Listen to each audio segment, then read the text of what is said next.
بسم اللہ الرحمن الرحیم۔ عزیز طلبہ و طالبات، آج فروری کی 1 تاریخ ہے اور ہم ترجمانی قرآن کے حوالے سے سورہ البقرہ آیت نمبر 23 سے شروع کر رہے ہیں۔ اللہ رب العزت کا ارشاد ہے، وَإِن كُنتُم فِي رَيْبٍ مِّمَّا نَزَّلْنَا عَلَىٰ عَبْدِنَا فَأْتُوا بِسُورَةٍ مِّن مِّثْلِهِ وَادْعُوا شُهَدَاءَكُم مِّن دُونِ اللَّهِ إِن كُنتُمْ صَادِقِينَ فَإِن لَّمْ تَفْعَلُوا وَلَن تَفْعَلُوا فَاتَّقُوا النَّارَ الَّتِي وَقُودُهَا النَّاسُ وَالْحِجَارَةُ أُعِدَّتْ لِلْكَافِرِينَ۔ صدق اللہ مولانا العظیم۔ واو کا معنی اور، ان اگر شرطیہ ہے، واو عاطفہ ہے، جوڑ کے لیے آتی ہے، اور اگر کنتم کانا یکونو سے ہونا، موجود ہونا، وَإِن کنتم اور اگر ہو تم، کہاں فی ریبن، فی کا معنی میں، اندر، بیچ، ریب رابہ یریبو، وہ چیز جو انسان کو ڈاواڈول کر دے، تذبذب، ڈگمگا جانا، کسی ایک حالت پہ برقرار نہ رہنا، ڈاواڈول ہونا۔ اور اگر تم ڈاواڈول ہو، شک میں ہو، تذبذب میں ہو، مما، من اور ما کا مجموعہ ہے، اس چیز کے حوالے سے، اس چیز کے بارے میں۔ نزلنا، یہ باب تفعیل سے ہے، نازل ینزل، پھر نزل ینزل، کسی چیز کو تدریجی طور پر اوپر سے نیچے اتارنا، تدریجی طور پر دینا، آہستہ آہستہ کسی چیز کا نزول ہونا۔ اور اگر تم شک میں ہو اس چیز کے بارے میں جو تدریجی طور پر بڑے اہتمام کے ساتھ ہم نے نازل کی ہے، علی عبدنا، علی پر، عبد بندہ، نا ہمارا، علی عبدنا ہم نے اپنے بندے پر جسے اتارا ہے، اگر تم اس کے بارے میں ڈاواڈول ہو، شک میں مبتلا ہو، تذبذب میں مبتلا ہو، تو اس کا حل ہے۔ اس کا حل کیا ہے؟ فَاتُوا بِسُورَةٍ مِّن مِّثْلِهِ، تو لے آؤ تم ایک صورت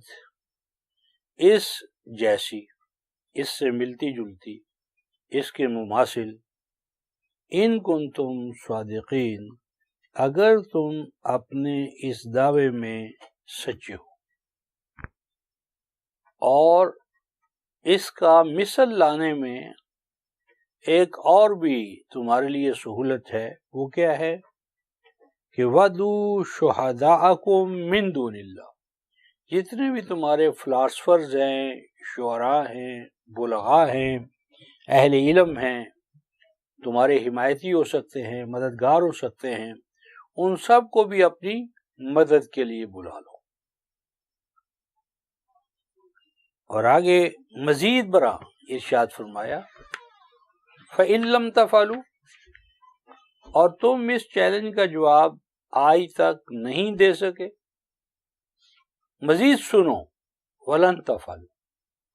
تم اس چیلنج کا جواب دے ہی نہیں سکتے، جتنا ٹل لگا لو، زور لگا لو، قوت و طاقت استعمال کر لو، جتنا تمہارے بس میں ہے کر گزرو، لیکن سن لو، وَلَن تَفْعَلُوا، تم ہرگز اس کا مثل پیدا کرنے پر کیا ہے، پیدا کرنے کے وقت کامیاب نہیں ہو سکو، کر کے دیکھ لو۔ اور فرمایا وَلَن تَفْعَلُوا نہ کر سکو گے، فَاتَّقُوا النَّارَ الَّتِي وَقُودُهَا النَّاسُ وَالْحِجَارَةُ۔ تو اگر اس نظام حیات کو، اس کتاب میں جو نظام حیات دیا گیا ہے، اگر وہ اختیار نہیں کرو گے، اسے قبول نہیں کرو گے، تو اس کا انجام کیا ہوگا؟ بچاؤ اپنے آپ کو، اگر تمہارے بس میں ہے بچا لو اپنے آپ کو اس آگ سے، اس آگ سے کہ وقودها الناس والحجارہ، کہ اس آگ کو جلانے کے لیے جو ایندھن ہے وہ کیا ہے؟ وہ لکڑیاں نہیں ہے، تیل نہیں ہے، پیٹرول نہیں ہے، گیسز نہیں ہے، بلکہ الناس لوگ ہیں جو اس آگ کا ایندھن بنیں گے اور بن رہے ہیں، والحجارہ اور پتھر جن کو تم نے معبود بنا لیا ہے، یا وہ پتھر دل قائدین جن کی امامت و پیشوائیت میں تم آگے بڑھ رہے ہو، اعدت للکافرین، اور وہ آگ جو ہے وہ اہل کفر کے لیے، انکار کرنے والوں کے لیے پہلے سے تیار ہے، اس کو کہیں تیار نہیں کرنا پڑنا، لانا نہیں ہے، وہ آلریڈی موجود ہے۔ جو آیت ہم نے تلاوت کی ہے، جو الفاظ الہی ہم نے تلاوت کیے ہیں، ان کے مفہوم یا ترجمے میں تو کوئی اختلاف نہیں ہے۔ مسئلہ یہ ہے کہ قرآن کا مثل جو لانے کا چیلنج کیا گیا ہے، اس مثل لانے سے کیا مراد ہے؟ عام طور پر یہ مطلوب یہ رہا ہے اس کا مفہوم کہ قرآن جیسا فصیح اور بلیغ کلام جو ہے وہ لایا جائے، پورے کلام جیسا، پوری کتاب جیسی کوئی کتاب جو فصاحت و بلاغت کے اعلیٰ معیار پر ہو، یا قرآن حکیم کی کوئی ایک صورت، خواہ چھوٹی سے چھوٹی صورت ہو، جس طرح انا اعطیناک الکوثر۔ تو عام طور پر جو اعجاز القرآن ہے اسے فصاحت و بلاغت کے حوالے سے سمجھا گیا ہے، اور آج تک تقریباً سمجھا جا رہا ہے، اور فصاحت و بلاغت قرآن پر بہت عظیم الشان کتابیں تصنیف کی گئی ہیں، اور اللہ کے بہت بڑے عظیم بندوں نے اس حوالے سے بہت کچھ لکھا ہے۔ یہ ایک مستقل موضوع ہے اعجاز القرآن، لیکن اس میں جو قابل غور نقطہ ہے وہ یہ ہے کہ اگر تو یہ چیلنج صرف عربوں کو ہے تو یقیناً اس کے اندر عربی زبان کی فصاحت اور بلاغت اور اسلوب بدیع جو ہے وہ یقیناً اس کا بڑا مقام ہے، بلکہ بنیادی مقام ہے۔ لیکن اگر قرآن کا مخاطب جو ہے وہ کل نوع انسانی ہے، کل نوع انسانی کو اس کتاب ہدایت نے اپنا موضوع بنایا ہے، مخاطب بنایا ہے، اور کل نوع انسانی کے ہدایت کا ذریعہ ہے، اور کل نوع انسانی کے لیے اس کا دعویٰ ہے کہ وہ ذکر ہے، وہ ہدا ہے، وہ بشرا ہے، وہ موعظہ ہے۔ تو اگر کل نوع انسانی کے حوالے سے یہ چیلنج ہے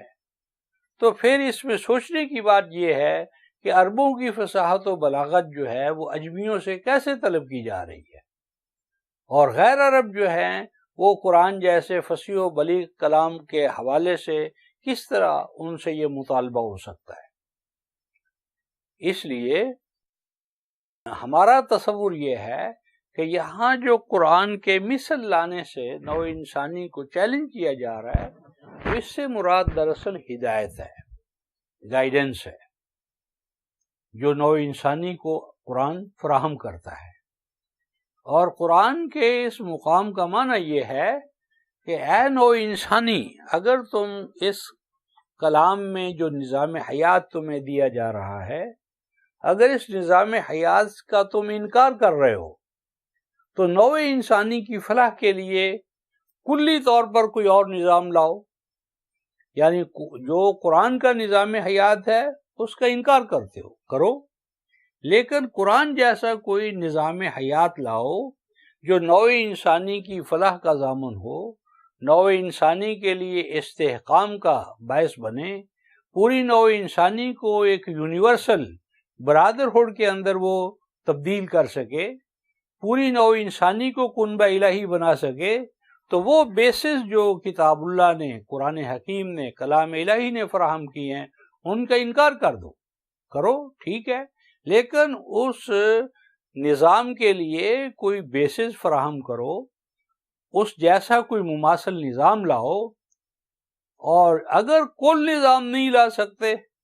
تو قرآن حکیم نے جو اس نظام کی الگ الگ بیسز متعین کی ہیں، شقیں متعین کی ہیں، چیپٹرز مقرر کیے ہیں، عنوانات مقرر کیے ہیں، ان میں سے کسی ایک عنوان کو اٹھا کر اس جیسا کوئی اور اس کا بدل لے آؤ۔ یعنی چیلنج جو ہے وہ یہ ہے کہ کل نوع انسانی کا جو اس کائنات میں مقام ہے، جو قرآن متعین کرتا ہے، وہ اگر چھوڑ دو تو پھر اس جیسا کوئی اور نصب العین بتاؤ۔ قرآن اس نصب العین کے حصول کے لیے جو ذرائع بتاتا ہے، مینز بتاتا ہے، وسائل بتاتا ہے، اگر تمہیں ان سے انکار ہے تو اس جیسے یا ان جیسے اور بیسز فراہم کرو، بنیادیں فراہم کرو، ستون مہیا کرو، اور اگر ایسا نہ کر سکو اور انجام کار تمہارے لیے لابودی ہو جائے، ضروری ہو جائے کہ تم اسی نظام حیات کو آخر کار قبول کرنے پر مجبور ہو جاؤ جو قرآن 1400 سال پہلے دے رہا ہے، تو کیا یہ بہتر نہیں کہ انکار کے بعد، تباہی و بربادی کے بعد، ناکام تجربوں کے بعد تم اس کو قبول کرو؟ کیا آپ بہتر نہیں کہ تم آج اسے قبول کر لو اور منفی اور سلبی جد و جہد کے تخریبی نتائج سے بچ جاؤ؟ آخر کار آنا تو تم نے ادھر ہی ہے۔ قرآن حکیم کا دعویٰ ہے، سورہ الکہف آیت نمبر 27 میں، اُتْلُ مَا أُوحِیَ إِلَيْكَ مِنْ کِتَابِ رَبِّكَ لَا مُبَدِّلَ لِکَلِمَاتِهِ وَلَن تَجِدَ مِن دُونِهِ مُلْتَحَدًا۔ اُتْلُ مَا أُوحِیَ إِلَيْكَ مِنَ الْکِتَاب، جو دستور حیات اللہ تعالیٰ نے تمہیں عطا کیا ہے، اس کے پیچھے پیچھے چلو، اس کی اتباع کرو۔ تلاوت کا معنی ہوتا ہے پیچھے پیچھے چلنا، لفظوں کے پڑھنے کا نام تلاوت نہیں ہے، وہ تو ایک ابتدائی سٹیپ ہے۔ قرآن حکیم سورہ والشمس میں کہتا ہے وَالْقَمَرِ إِذَا تَلَاهَا، 91/7۔ قمر جو ہے، چاند جو ہے، وہ سورج کی تلاوت کرتا ہے، تو ایسا تو نہیں ہے چاند کی تو زبان ہی نہیں ہے کہ وہ الفاظ دہرائے۔ تو تلاوت کا اصل معنی اتباع ہے، پیچھے پیچھے چلنا، ٹو فالو۔ تو قرآن کہتا ہے کہ مجھے فالو کرو، میرے پیچھے پیچھے چلو، میرے نظام حیات کو اسٹیبلش کرو۔ اور آگے فرمایا یہ نظام حیات وہ مستحکم نظام ہے کہ جس کا کوئی جز، کوئی حصہ، کوئی بنیاد ایک جگہ سے دوسری جگہ ہو نہیں سکتا، ریپلیس نہیں کیا جا سکتا۔ اور آگے قرآن کہتا ہے وَلَن تَجِدَ مِن دُونِهِ مُلْتَحَدًا، اور تم اس قرآن کے علاوہ، اس کے نظام حیات کے علاوہ اپنے لیے کوئی پناہ گاہ نہ پاؤ گے۔ کر کے دیکھ لو، رک رک کے سمجھے گا بشر، آخر پناہ یہ ہے۔ تو یہ قرآن کے دستور حیات ہونے کا چیلنج ہے کہ اس جیسا کوئی دستور حیات لاؤ، کلی طور پر لے آؤ، یا اس کے اجزاء، پارٹس، اس کی ریپلیسمنٹ کر دو۔ اور پھر یہ دیکھو کہ جو شخص یہ دعویٰ کر رہا ہے، اس نظام حیات کو تمہارے سامنے پیش کر رہا ہے، علی عبدنا، ہمارا بندہ، اس کے بارے میں غور کرو کہ کیا یہ اس کا کلام ہے؟ جس بندہ خدا نے کسی اسکول کا منہ نہیں دیکھا، جس کے دور میں کوئی اسکولنگ تھی ہی نہیں، نظام تعلیم تھا ہی نہیں، اور اگر تھا بھی تو یتیم ہونے کی وجہ سے وہ اس سے محروم رہا، اور پھر جوان ہوا تو اس کو تجارت سے واسطہ پڑ گیا، 40 سال تک وہ تجارت میں مصروف رہا، کسی صاحب علم کے پاس، فلسفی کے پاس فلسفہ پڑھنے گیا نہیں، اور اگر فلسفہ پڑھتا بھی تو کون سا فلسفہ پڑھتا؟ یونان کا پڑھتا، فلسفہ یونان، گریک، یونانی،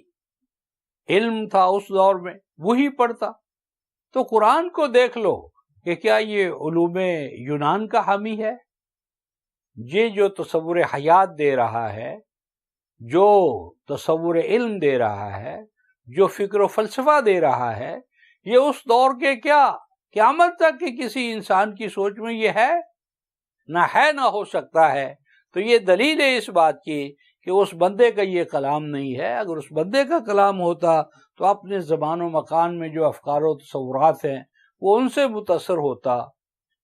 اور فکر و فلسفے میں زمان و مکان کے اثرات کا لگنا لازم ہے۔